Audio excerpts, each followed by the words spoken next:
เข้มเดียวเฮ้เข้มเดียวสุดด้วยรู้ไหนอ่ะเกิดด้วยรู้ปุ่นอ่ะจุงซ้อมค่ะเขาตึกหนุ่มตึกกำเหยือได้นอเขาซ้ำมาย้อนกินจังไหนเนี่ยเขาซ้ำป้อมอายกว่าน่ะจังไหนเนี่ยฮะจุ่มเขาน่ะเลยกินลายใจลงเสียมเลยใจกลางด้วยรู้เขาไปใครฮู้พลาเขาในตีเฮ็ดหือจ้อยไผเลยอ่ะอำเลอเสมันยังปล่อยเป็นเมมันไกเฮิรนให้มาหวานในใจอย่าวะจุ่มเขาในตีเฮ็ดให้โลกก้าวเหือเทียงกว่าไกลอย่าไปมาเทียงกันในเสียบอกอย่ามาย้อนกินที่ไหนคนขี้ข้าหนูก็มาในซื่อๆคำพูดตัวเขาบอกเขาที่ไหนnhiềuนาtán hưởng hiểu มันหนูว่าซื่อๆแค่ไหนเจ้าก็ว่า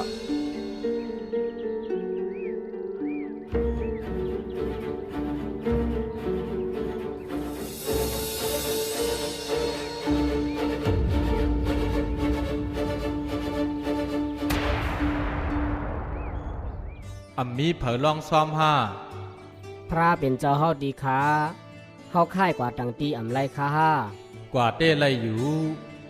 กวยการลองอันเฮ็ดให้สู่คำใจตีนายนาย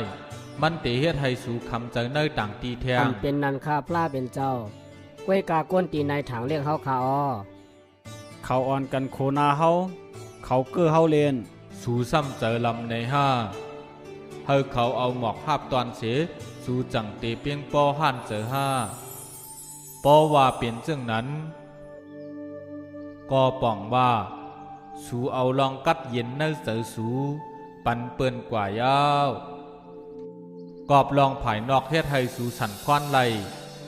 แลเปียงปอหันเจอไหล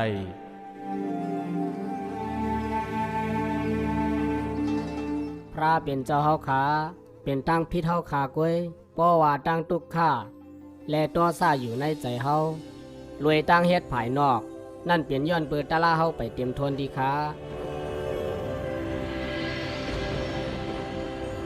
ปอสูว่นตาเตตอบแตนคืน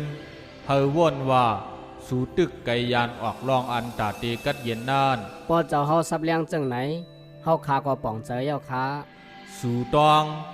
ไว้ลองหนึ่งว่ามีเผยยอมหับลองเหมือนั่นไรง่ายหรอ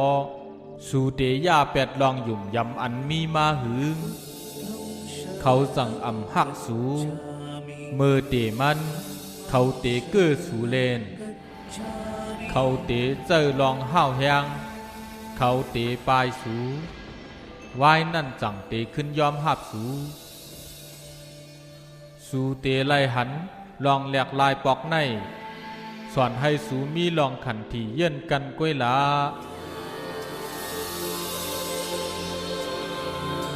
โอ้